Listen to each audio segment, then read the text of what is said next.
இப்போ வந்திருக்கிறது டோக்கியோ சிட்டியில் இருக்கிற சென்சோஜி டெம்பிள். அசகுசா என்ற ஒரு பிரதேசத்தில் இருக்கிற ஒரு பழமை வாய்ந்த ஒரு ஒரு ஆலயம், பிரசித்தி பெற்ற ஒரு புராதன ஆலயம். சிண்டோ என்று சொல்லப்படுற கடவுளை தான் இந்த ஆலயம் பிரதானமாக கொண்டிருக்குது. அதாவது உருவ வழிபாடு இல்லை. இந்த ஆலயத்தில் இந்த வழிபாட்டு தலத்தில் சஞ்சா மட்சுரி என்ற ஒரு ஃபேமஸ் ஃபெஸ்டிவல் ஒன்று நடக்குதுன்னு சொல்லி இவங்க சொல்கிறாங்க. அது மே மாத இறுதி பகுதியில் கிட்டத்தட்ட எங்களோட நாட்டில் நடக்கிற பெருகரா மாதிரி ஒரு பெரிய அளவில் ஒரு ஃபெஸ்டிவல் ஒன்று நடக்கிறதாகவும் இவங்க ஜப்பானியர்கள் சொல்கிறாங்க. அதே நேரம் இந்த நாட்டில் வார அதிகளவான மக்கள், கிட்டத்தட்ட 30 மில்லியனுக்கு அதிகமான மக்கள் இந்த ஆலயத்துக்கு ஒரு வருடத்துக்கு வருகை தருவதாகவும் சொல்கிறாங்க. அந்த வகையில் ஒரு பிரசித்தி வாய்ந்த ஒரு ஆலயமாக இந்த சென்சோஜி டெம்பிள் காணப்படுது. அசகுசா பிரதேசத்தில், அதாவது டோக்கியோ சிட்டியில் காணப்படுது. வாங்க நாங்கள் இது சம்மந்தமான பல விடயங்களை ஆராய்வோம். நாங்கள் இங்கே நிற்கிற இடம் ஒரு ஃபேமஸ் ஜப்பானியர் அவங்களோட ஒரு கோயில் ஒன்றில். இதில் பார்க்க தெரியுது இவங்க என்ன செய்கிறாங்கன்னா காசை கொண்டு இந்த கோயிலில் உள்ளுக்குள்ளே போடுறாங்க. போட்டு அதுக்கு பிறகுதான் இந்த சாமியை கும்பிட்றாங்க. ஆனால் இங்கே உருவ வழிபாடு இல்லை, புத்தாவை தான் கும்பிடுறாங்க. ஆனால் உருவ வழிபாடு இல்லை. அதோட சேர்த்து சில நம்பிக்கையை இது செய்த தாயத்து அப்படி ஒரு இடம் இருக்குது. இங்கே பாருங்கள், இது ஒரு கடை.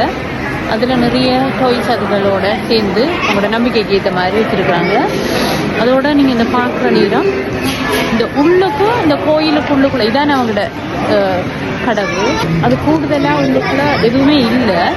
ஆனால் இந்த இடத்துல அவங்க ஒரு நம்பிக்கையில் தான் காசு போடுறாங்க. தெரியுதோ தெரியல உங்களுக்கு. அதே நேரம் இங்கே அதிகளவான மக்கள் ஒவ்வொரு வருடமும் 30 மில்லியனுக்கு கிட்டத்தட்ட 30 மில்லியன் மக்கள் வெளிநாடுகளில் இருந்தும் ஜப்பானில் ஏனைய பகுதிகளில் இருந்தும் வழிபாட்டுக்கு வாரதாக இந்த மக்கள் சொல்கிறாங்க. அந்த அவங்க எங்களோட கோயில் இருக்கிற மாதிரி தாயத்து அப்படியான விஷயங்கள் இருக்கு, நிறைய இருக்கு. கையில் கட்டுற மாதிரி அப்படி ஒரு ஷாப் பண்ணி இந்த இங்கேலையும் இருக்கு பாருங்க. இதுலையும் நினைக்கிறேன் அந்த நேரடியாக அந்த ஒரு நம்பிக்கைக்காகத்தான் இவங்க இதில் எடுக்கிறாங்க. கிட்டத்தட்ட இது சாத்திரம் பார்க்குற மாதிரி தான் இதில் எடுக்கிறது. இவங்க வாசிக்கிறாங்க. அதில் நல்ல மாதிரி இருந்தால் ஓகே. இதில் கொஞ்சம் ஏதாவது வித்தியாசமாக அவங்களுக்கு சரியில்லை அப்படின்னு சொல்லி இருந்தால் டக்குனு இதில் கொண்டு கட்டுறாங்க. இங்கே பாருங்க, இதில் இருக்கிறத இது ஒரு நம்பிக்கையின் அடிப்படையில் இதில் ஒரு நம்பரை எடுக்கிறாங்க. அதில் எடுக்கிற நம்பர் அதை கொடுத்து அந்த செக் பாக்ஸுக்குள்ள அந்த பெட்டியில் வருகுது. அதை நாங்கள் எடுத்து வாசிக்கிற நேரம் அதில் நல்ல விஷயங்கள் இருக்குமெண்டா நாங்கள் என்ன செய்கிறோம்டா ஓகே, அப்படி இல்லைண்டா அதில் எடுக்கிறத அவங்க என்ன செய்கிறாங்கண்டா கொண்டு போய் அங்கே நாங்கள் அந்த கோயிலில் கட்டுற மாதிரி ஒரு இடத்துல கட்டுறாங்க.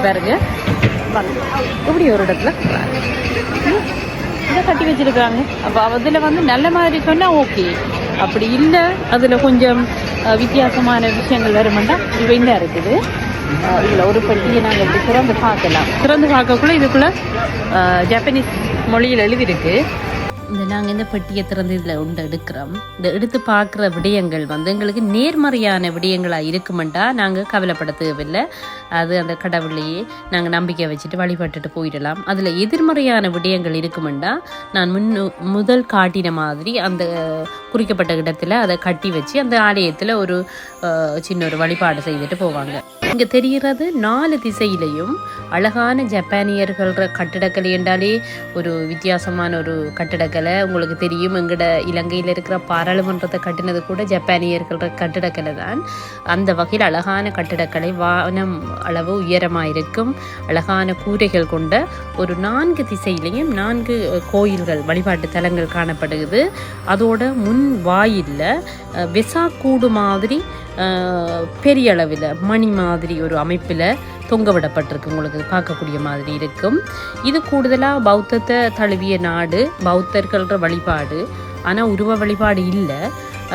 அதே மாதிரி எங்களோட வெசாக்கூடுகள் மாதிரி இந்த ஆலயங்களில் நிறைய தொங்க விடப்பட்டு காணப்படுது.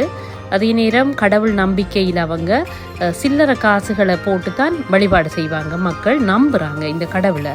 ஒரு மீனவர் ஒருத்தர் பழங்காலத்தில் ஒரு சிலை ஒன்றை கண்டுபிடிச்சதாகவும் அந்த சிலையை வச்சு தான் இந்த கோயில் ஆரம்ப காலத்தில் ஆரம்பிக்கப்பட்டதாகவும் இந்த மக்கள் நம்பி வர்றாங்க. அதே நேரம் இந்த கோயிலில் ஒரு சிறப்பம்சம் என்னென்னு கேட்டால், எங்களோட நாட்டில் இருக்கிற கதிர்காமத்துக்கு நாங்கள் போனால் எந்த அளவில் அந்த கோயில் அமைப்பு, கடைகள், அவ்வாறு தெருக்கடைகள், அதாவது 2 மரங்கிலையும் காணப்படுகின்ற கடைகளை போலவே இங்கேயும் காணப்படுகிறது. உங்களுக்கு இந்த இதில் பார்க்க தெரியுது, காணொளியில் பாருங்கள். 2 புறமும் நிறைய அளவான மக்கள் கூட்டம், கடைகளில் உணவுகளுக்காகவும் சிறிய அன்பளிப்பு பொருட்கள், அவ்வாறான நிறைய விடயங்களை நாங்கள் இதை பார்த்து வர்றோம். அவ்வாறு நிறைய விடயங்கள் இந்த ஆலயத்தை சிறப்பம்சம். இந்த ஆலயத்தோட பேர் சென்சோஜி டெம்பிள் என்று சொல்கிறாங்க. சென்சோஜி டெம்பிள்ண்டா கிட்டத்தட்ட பௌத்தத்தோட தொடர்பட்ட ஒரு கடவுள் வழிபாட்டு முறை. அசாகுசா என்ற ஒரு இடம்தான் இப்போ நாங்கள் பார்த்து கொண்டிருக்கிற கோயில் அமைவிடம். டோக்கியோ சிட்டியில் இருக்கிற அசகுசா என்ற ஒரு இடத்துல தான் நாங்கள் இப்போ நின்று கொண்டிருக்கிறோம். ஒவ்வொரு வருடமும் 30 மில்லியனுக்கு அதிகளவான மக்கள் பல நாடுகளில் இருந்தும், அதே நேரம் ஜப்பான் நாட்டில் இருக்கிற ஏனைய பிரதேசங்களில் இருந்தும் இந்த ஆலயத்துக்கு வருகை தருவதாகவும் ஒரு அறிக்கை குறிப்பிடப்படுகின்றது.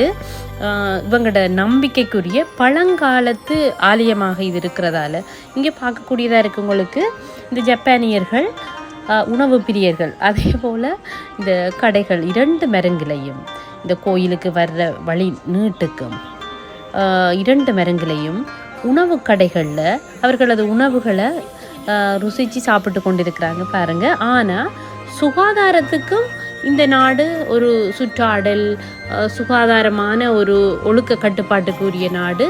அதே நேரம் கண்ட இடங்களில் அவங்க உணவுகளை உட்கொள்ள மாட்டாங்க. அவ்வாறு நான் கண்ட முதல் விடயம் இதுவாக தான் இருக்கும். அதே நேரம் பாருங்கள், இந்த ஒரு உணவு கடையில் வந்து அவங்களோட கடையிலிருந்து அந்த புழுதி டஸ்ட்டுகள் இந்த உள்ளுக்குள்ளே வராத மாதிரி அந்த மூடப்பட்ட ஒரு பொலித்தீன் கவரால் மூடப்பட்டு தான் அந்த கடைகள் எல்லாம் இருக்குது. ஒரு சுகாதார முறைப்படியான உணவு பரிமாற்றம் தான் இந்த இடத்துல தெரியுது. இது 2 காரணமாக இருக்குது. குளிருக்காகவும் மூடி இருக்கலாம், சில நேரங்களில் இந்த உணவுக்குரிய பாதுகாப்பாகவும் இருக்கலாம். நீட்டுக்கும் அவர்களது உணவுகளை அவர்களது குடும்பங்களோட உறுப்பினர்களோட வந்து உண்டு மகிழ்ந்துட்டு இருக்கிறாங்க. உங்களுக்கு இந்த கோயிலுக்கு நீங்கள் வந்தால் விசிட் பண்ணி பாருங்கள். நாங்கள் நேரடியாக பார்த்ததால் உங்களுக்கு இதை பகிர்ந்து கொள்கிறோம். அடுத்த இன்னொரு விஷயம் ஒன்று சொல்லி ஆகணும் கட்டாயம். இவர்கள்ற உணவு பழக்க வழக்கம் உண்மையாகவே ஜப்பானியர்கள்ற உணவு அவர்கள் எடுக்கின்ற அளவு திட்டங்கள் எல்லாமே ஒரு விசேடமாக நான் கண்ட ஒரு விஷயம். அளவு திட்டம் சரியான குறைவாக இருக்கும், அதே நேரம் அவ்வளவும் சத்து உள்ள உணவாக இருக்கும். அதிக அளவாக அவங்க சேர்க்குற ஒரு விடயம் வந்து கடல் பாசி என்ற ஒரு தாவரம் இவங்களோட உணவில் எப்பவும் இருக்கும்.